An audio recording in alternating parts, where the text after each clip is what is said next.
білесіздер қалай интро не білмеймін қалай жалпы жақсы ма. Давайте бағалап кетейік қалай болғанын. Өзім жасадым енді достар. Мен күтіп отырмын. Сағат 7:30-де видео түсірейін, бүгін түсіре алмайтын сияқтымын.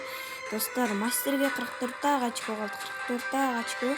Так что каналға жазылып лайк басамыз. Достар, қандай видео десеңіздер, ертең менде ағаммен бірге шығатын боламын. Так что видеоны күтіңіздер. Давайте біз онда кеттік, сау болыңыздар, ағаммен бірге шығып. Ұрттан баспайын ба? Білмеймін, енді сіздердің қолдауларыңыз. Давайте қолдап кетіңіздер мені комментарияға. Бұл ешқандай квай емес, ешқандай немес, жай ғана кім мықты екенін сынасамыз. Онда қол шаба ма, әлде бақша ма деген сондықтан. Так что давайте, достар, арнайы жазылып лайк басуды ұмытпаңыз. Сіздермен болайын ертесі. Всякий фаер. Пока-пока всем.